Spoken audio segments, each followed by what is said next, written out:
Never been a big fan of Planet of the Apes. Yeah, the original one, of course, is a deserved classic piece of cinema with probably the most iconic shot of any film ever. But after that, the subsequent films that followed, um, I wasn't that keen on. Um, the TV series I only vaguely remember watching. You watched it because there was a bit of science fiction fantasy on TV. I think I was more interested in the bubblegum cards that you could get for it, and the was it Mego, the Mego figures that they did. Um, the most impactful thing I think, apart from the first film for me, was those amazing adverts for the model kits that you could get, the single figure model kits. The most amazing, moody artwork on the box. Of course, the model you got could never ever match that, but I found them very interesting. Um, but yeah, the number one thing that I bought Planet of the Apes was the Planet of the Apes weekly comic from Marvel. Now, I've mentioned this one before, all right, and this is issue number 28, May 1975. And I've featured this on a video before about how they had the outrageous idea of taking Killraven and changing it so he was actually fighting the uh, the apes and not the Martians. He's not fighting. It's not a continuation of War of the Worlds. Every panel that would have had a Martian, you've actually got an ape. It was completely redrawn. I'll refer you back. I'm sure you can find it somewhere back. Um, yeah, that's what they did. Um, and that's why I was buying it because hey, it's War of the Worlds mixed with Planet of the Apes. As I say, for anybody who's not in the UK, doesn't know UK comics, um, there were only a few pages each week before it would stop and then continue the following week. And yeah, in here you had backup strips, of course, Warlock here. And I've recently said how much I preferred these over the color versions because you get to see the beautiful line work. Okay, so yeah, so I've recently shown this one, but we're going back to the first, you know, first issues. In fact, what one have we got here? This is issue number 4. And the reason I'm doing this video is I always remember, or my memory has it, that a backup strip in Planet of the Apes was John Carter, Warrior of Mars. Um, I don't know why, but I can't remember ever in the library or the bookshops there ever being any Edgar Rice Burroughs books. So when I was little, I never read any Tarzan books and I never read John Carter, Warrior of Mars. But in my mind, I'd read the comic book version. And it wasn't until it must have been about around the time the film John Carter came out that the penny dropped that what I was remembering wasn't John Carter. There was a strip in Planet of the Apes, excuse me, there was a backup strip in Planet of the Apes, which in my mind was John Carter of Mars. It's not. It's Gulliver Jones. And I think I just stumbled across it because I can remember the Jill Kane artwork and loving the Jill Kane artwork. And in my mind, that was John Carter. I didn't realize there was another character called Gulliver Jones who had a very similar story. In fact, the story of Gulliver Jones actually predates John Carter by 12 years. And I've since seen, there is some thought that Edgar Rice Burroughs borrowed, homaged the work of Edwin Lester Arnold, who wrote it. Yeah, Lieutenant Gulliver Jones, His Vacation was a book which came out in 1905. John Carter came out in 1917. And they are incredibly similar. John Carter travels to Mars. He's a officer in the United States Confederate Army. Gulliver Jones, he's in the United States Navy. John Carter travels to Mars via astral projection. With Gulliver Jones, it's via a magic carpet. Both of them arrive on Mars, have adventures, both fall in love with the Princess of Mars. So, yeah, it was like, I'm misremembering. It's Gulliver Jones. So I thought it might be an idea to buy up some old issues of Planet of the Apes and have a look and see if any of this jogs my memory. It's another jog my memory time, maybe, because I said, when I recently did a thing on British comics from the mid-70s, once you read them, you threw them away. Unless you stored them under your bed, you had nowhere to put them. And you've got another one to buy the following week. So I've got a few issues.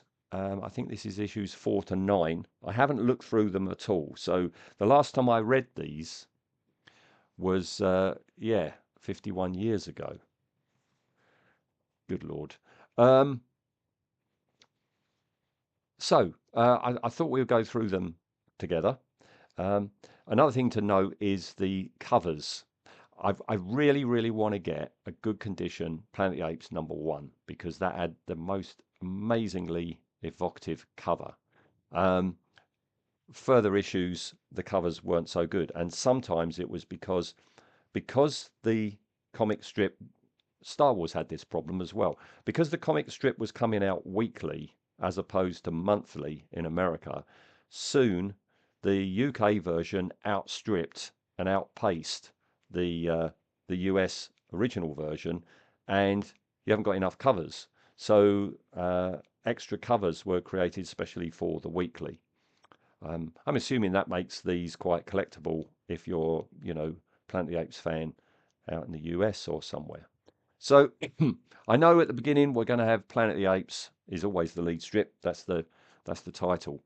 I've no idea where Gulliver Jones is in here, or if there is just the two uh, um, stories, just like we've just seen with Warlock and Planet of the Apes, or if there's a third. Sometimes there's three. I know Dracula Lives was like that. So, all right, let's go. This, of course, you can see we're issue 4, and we're still in an adaptation of the first film. But we have here Gulliver Jones, Warrior of Mars. So let's go through.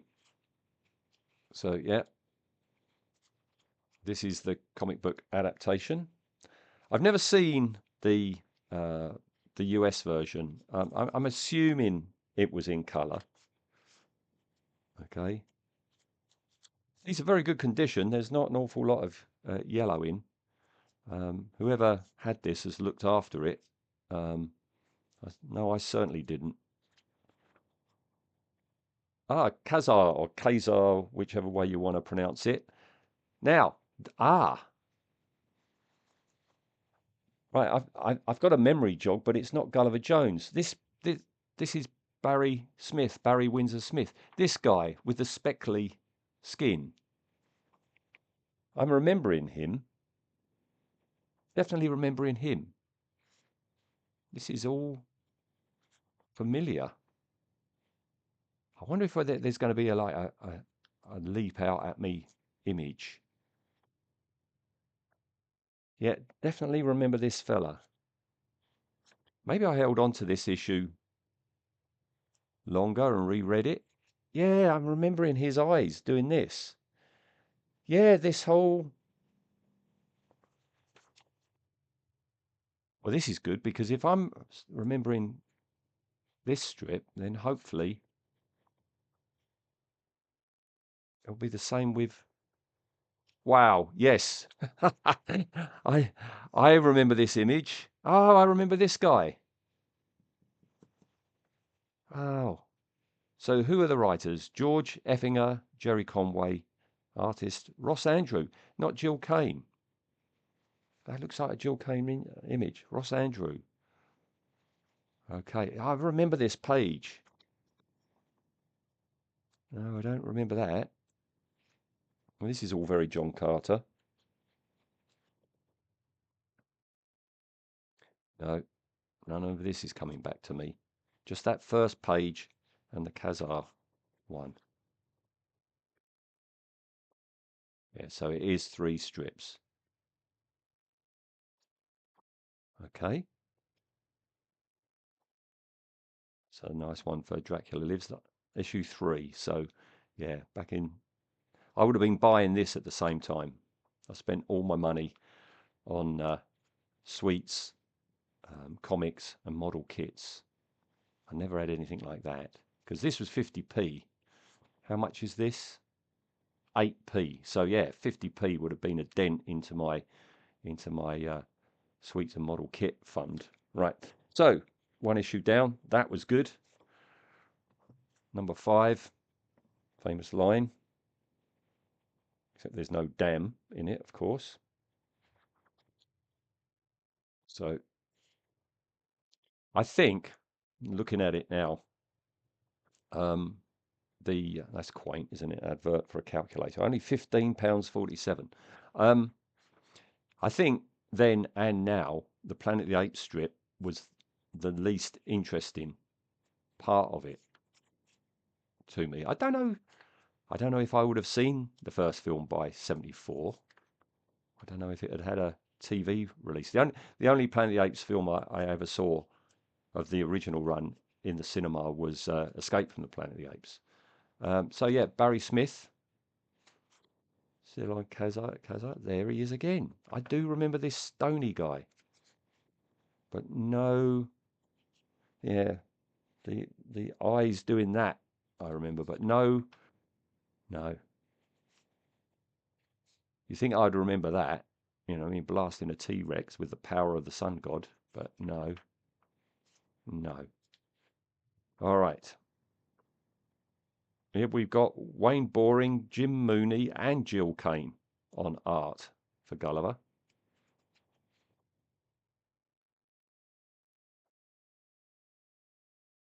No, not remember anything there.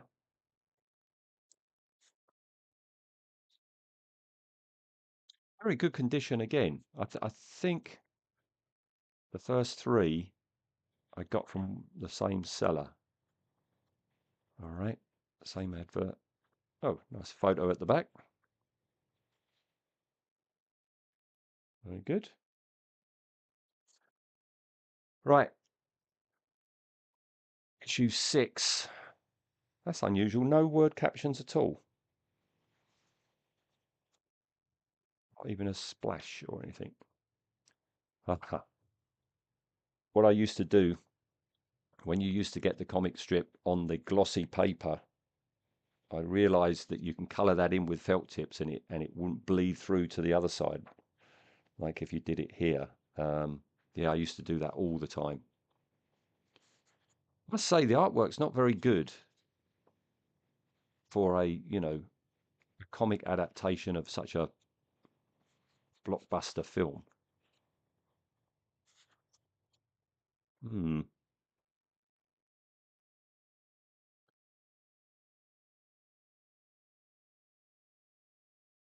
Oh, Barry Smith again. Yeah, that I remember that.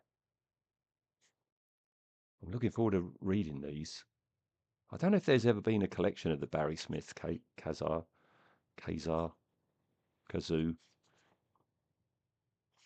Excellent. Oh, who's this now? Sam Rosen. Blimey, there does seem to be a revolving door of artists. I don't remember this at all. No, not at all. Nope. You think I'd remember that?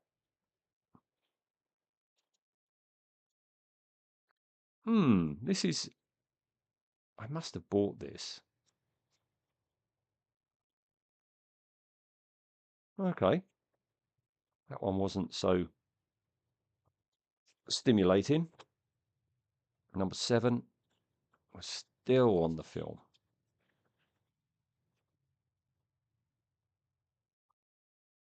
Now, I was trying to find online a listing saying what issues of Planet of the Apes Weekly Gulliver Jones was in, and I couldn't find the information.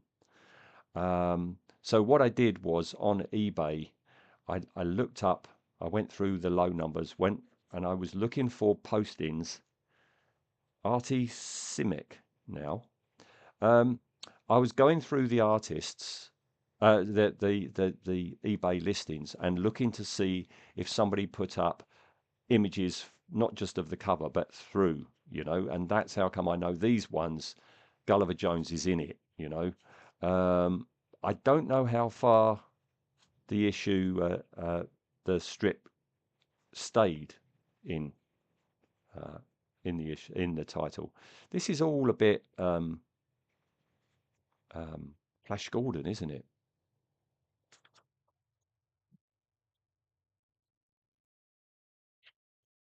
I hope that's not the only issue I've got with Jill Kane, because I really do remember his artwork. Um, Kazar's been relegated to third place now.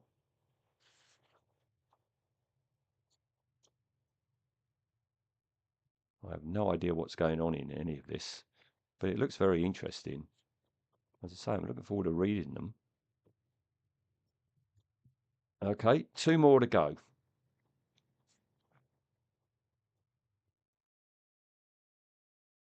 Skip, because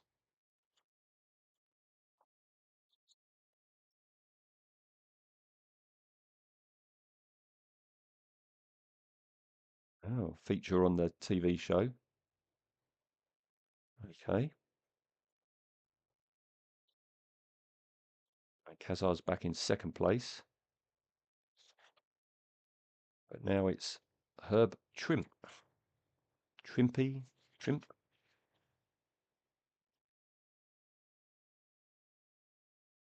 Okay.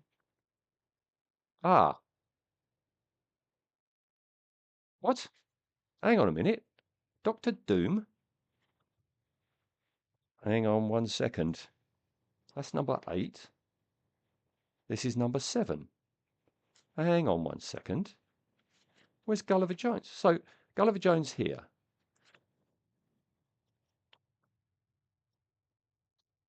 Is there a blurb at the end saying he's taken a rest, he will be back?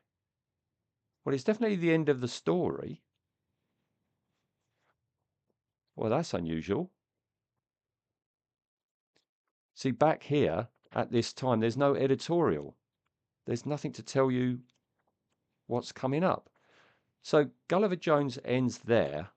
Oh, I might have got this wrong. He might have finished. No, that can't be the end of Gulliver Jones. Let's. I haven't missed anything, have I? Any comments saying we've got Doctor Doom now? No, there's nothing. We've got Doctor Doom. Sorry for the silence. I'm trying to work this out. Um, this is a fight between Doctor Doom and the Fantastic Four that's just been dropped in here. This is mid-story as well. What on earth? And if this continues into the next, yeah, that cannot, that cannot have been. Oh, I hope not. Let's have a look at number 9, because this is as far as I've got.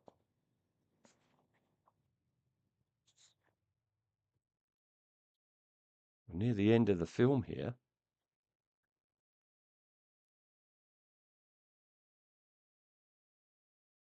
Yeah, the shocking secret of the Planet of the Apes next week. Um, well, colour me stunned. They've stopped Gulliver Jones to put in Doctor Doom, Master of Menace. Well, well, that is a surprise. And does it finish there? Yeah, I guess that finishes there. So the big question is, come issue 10, does Gulliver Jones come back? How weird. There might have to be a follow-up video after I've tracked down the next issues. I tell you what, a good way of finding that out is, I thought it'd be nice. I've saved this till the end. You may have seen about how I say I prefer the black and white versions over the color versions of any Marvel comic, be it Star Wars or Spider-Man, the Hulk, Dracula, Frankenstein, X-Men, etc., etc. I thought it'd be an idea, once having a flick through that, to actually get a copy of Creatures on the Loose, right? Which is a comic I can't ever remember being on the comic racks when I was young. And I know that Gulliver Jones premiered in here. So I thought if I bought one of these, open it up, see what it looks in colour, and compare it to black and white. But there's barely any in here. So let's have a look, because if this is now Jill Kane Gulliver Jones artwork, I'll be happy, won't I? Because it means it does continue. Because I definitely remember Jill Kane on art, and that is most definitely Jill Kane on the cover. So let's have a look. Yeah, Jill Kane. So do I remember any of these colour images? Oh, this is rather good. This is not the beginning of it, but we do have how he gets there on the magic carpet. Magic carpet. Okay. So, oh, and another one. That's Arnold, isn't it? Yep. Yeah, I remember these caterpillar creatures, and I remember these bat creatures. So that's good then. Jill Kane does continue in Planet of the Apes weekly. Oh, I didn't know that. Right. First of all, I didn't realise that this is a multi. Yeah, that's a multi-title title. You've got 3 in there, I think, just like the weeklies. But look, ha ha ha ha. That, let me find the issue that set me off so much to begin with. Is that, isn't it? So I think what we've got here, this is a part of the story. This is the next issue. Yes. There he is with Birdman.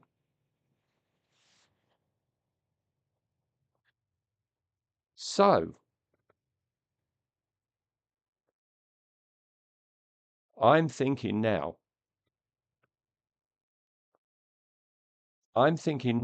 that the ones that I've seen where the artwork then changed, I've got a feeling this is issue 4, and that is that. This story would have been in issue 3, 2, and 1. I've got a feeling the issues I'm looking for are Planet of the Apes 1, 2, 3, 4. They're the ones with the Jill Kane artwork. Or Ross Andrew. Sorry, I'm trying to work this out as I record. Yeah. I need issues 1, 2, 3. It looks to me like, as the story went on, the artwork changed, and then it just ended. And I think Doctor Doom just took over. With any sort of an announcement in the title, suddenly Doctor Doom replaces Gulliver Jones. I think that's what's happening. Okay, so what that means is I bought these issues up hoping for some Gulliver Jones. I got some Gulliver Jones, but I think the the standout images would have been in the first 3 issues. So maybe at some point I will do that. I don't regret it though. There's some brilliant Barry Smith artwork in there, and I definitely remember the stony faced bloke. So I don't regret getting these, and I'm looking forward to reading them. And I'm looking forward to seeing if they were collected at any point. So there we go. My reintroduction to Gulliver Jones isn't as impactful as I was hoping for, but that's an interesting little insight into why I was buying Planet of the Apes. I think why I was buying Planet of the Apes was Gulliver Jones. You know, I think out of those 3 titles, Planet of the Apes was the least interesting for me. All right, that's it. I'm out of here. See you next time. Well, I thought this video was over. It isn't, because I've got an additional one last part. And that's because after I did the last one, I went on eBay looking to get issues 1 to 3. And there was an issue 1 complete with poster still attached in the center, which is very rare, but that was like £40, something like that. And I could get issues 2 and 3, but together they would be about £15-20. So you're looking at about £60 to get the first 3 issues. And it's like, no, because what I've learned from looking through those issues is the number one attraction for me was Gulliver Jones, followed by Kazar, followed by Planet of the Apes. So instead, what I thought I would do, I knew that issues 1 to 3 must have the beginning of the Gulliver Jones tale, and I looked into it, and sure enough, I'd already had that one, but his tale starts in issue 16 before. So on eBay, I found one, really good condition, for like £10. So for £10 rather than £60, here I've got it all together and in colour. So I've already read it. This isn't a what am I gonna remember? I've already read it. So I just thought I'd show you, just to finish off, what I thought of these 2 issues. All right. But before we talk about Gulliver Jones, when we turn over, we have the traditional for that time. Page 2 is a whole page of novelties and jokes and things. And of note here for me is the fact that the infamous sea monkeys only have a tiny little advert down here. They would go on, wouldn't they, to have a whole page, colour page. House-sized giant balloons is new to me. I don't remember seeing this before. And I do wonder what on earth you would do with a 10 to 25 foot balloon, or how you would inflate it. I remember very well the 1,000 Magnets advert, but the thing that I remember most of all are these guys, the line work for the rubber masks with hair. All right, a wild caveman, a monkey, and an ape. Get each of those for $2.95. But I remember that artwork being quite grim and horrible when I was little. So yeah, Gulliver Jones then, it does start here, and from the get-go, you can see that this is actually in contemporary times. This is 1971. There's a massive deviation from the book, which was written at the very beginning of the 20th century. And there's not only an update to 1971, but there's an update to the script. Roy Thomas has brought Gulliver Jones up to date. And what's a bit odd with Roy Thomas writing is that I'm very used to Roy Thomas adapting literary works. And especially just recently, I got for my birthday this massive, great big tome, the collection of the Savage Sword of Conan stories, written by Roy Thomas. And every time he adapted one of Robert E. Howard's Conan stories into comic strip form. He was incredibly faithful. I'm a massive fan of the Conan books, and I'm a massive fan of the Savage Sword of Conan adaptations. And Roy Thomas was always very, very faithful. Most of the speech balloons, the dialogue in the speech balloons, are taken directly from the novel. But here, I know this is before he moved on to Savage Sword of Conan. Um, yeah, it's not just only updating it to then modern times, but it was the modern dialogue and stuff. And what I would like with Gulliver Jones, I know it won't be as massive as this, but it would be nice if there was a collection, because this book not only um, uh, has all the stories beautifully reprinted, but there are an awful lot of behind the scenes things. There are an awful lot of text pieces, and there's an awful lot of essays and information on how they went about it, why they went about it, and um, you know the evolution of it. I'd like to know whose decision it was to actually move Gulliver Jones up to 1971, and why the decision was made to go their own way with it rather than being truthful to it. But anyway, that's what we've got. And yeah, as I say, it's been updated. And Gulliver Jones, instead of being a naval officer who has an encounter with a strange bloke on a magic carpet, he's actually quit the Navy. He's walking out the officers' club for the first time. He's had enough of a war that nobody wanted. He's talking about the Vietnam War because it's 1971. And he walks out and he meets the bloke. And he says, draw nearer, Terran, don't be afraid. Afraid, mister? I was at Kashan when the shelling started. Yep, that's a battle in Vietnam. So, yeah, here we go. The guy pops his clogs. Gulliver Jones is spirited away, not on a magic carpet in this version. It's a glowing disc. And on his travel to Mars, a whiplash wind tears the clothes from his body, so he's topless, much like John Carter, and his hair turns white. He doesn't know why, but his hair turns white.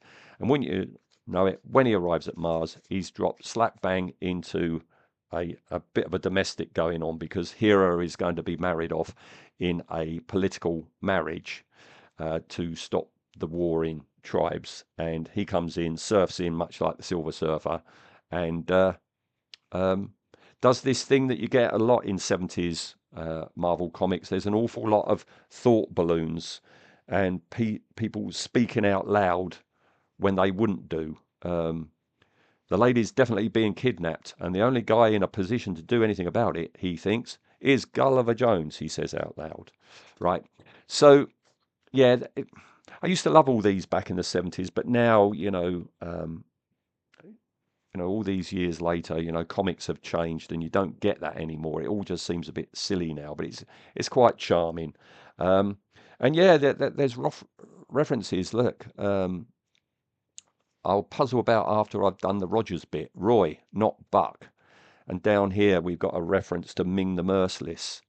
So yeah, that definitely going their own way with this tale. Much like the Planet of the Apes, this isn't a full thing. It's a multi story title. But yeah, in 2 pages, then we get the backstory to what's happening on Mars, about the Forbidden City, about how when people die they go on the River of the Dead, and by this page, he's fallen in love with her. It's all very John Carter and Deja Thoris. Um, and yeah, she's spirited away by a wingman. And yeah, this is all very silly. In the novel, he wouldn't be saying, "I don't know if those are real beaks you're sporting, or if it's just a Halloween time up there, and I don't really care. All I want is Haru, and I mean to get her back." And he's dumped off and lands on the boat, right? Um, and as I say, this is 3 stories in this title. We have The Impossible Tunnel, another Jack Kirby one, and which I've never heard of before, and The Frightened Man as well. This title seems to have an awful lot of adverts in it, far more than usual comics, I think. All right, and then yeah, the one I already had. This one, rather than um, issue one, has far more panels that I remember. I don't know if, after I bought issue one of Planet of the Apes, I threw it away, but I kept issue two because I definitely remember more of these panels than the other one. Yeah, pretty much the first 3 pages is just a recap of what happened the month before. It's only when we get down here into the bottom corner of page 3 that we get an advancement of the story where he wakes up and he sees Hiro being menaced by the slugs, right? And yeah, again, the dialogue ain't good. Don't give up the ship, Hiro. The Marines have landed, or at least one ex-Marine, and he has the situation well in hand, if he's lucky. This I remember very well. Um, and yeah, Hera is one of the slug people. And yeah, it's not far before we reach the end of this one. And yeah, we have Fra and the Wingman. Um, and that's that. And then that leads us into what I've got in black and white in the weeklies. Um, I don't know if how far Gulliver Jones went in this title, but and I'm not going to pursue it because, as we saw in the Planet of the Apes one, the art started changing and the artists started changing. Now, in my mind, before I did this video, Jill Kane was, you know, the main artist. And I remember it going on for ages. But from what I can see, unless he comes back for later ones, I've got a feeling my memory of, yeah, Jill Kane did John Carter, and he was the main artist, is just, it's the distance of time, isn't it? It looks like Jill Kane only did the first few. If I'm right, he only did up to about here, a little bit beyond maybe. Um, but I think what it is, over time I've mixed it up and I just remember it being John Carter when it was Gulliver Jones. But also I think what I did was I was just rereading this initial part of his adventures over and over again. And in my mind, over those years, um, it's just changed and become something else. So this has been interesting to seek him out. But I think I'm going to draw a line under this now. I've explored the Gulliver Jones stroke John Carter from the mid 70s that I was reading. I think I'm going to draw a line under it now. It'd be really nice if these were collected at some point or somebody did a truer adaptation.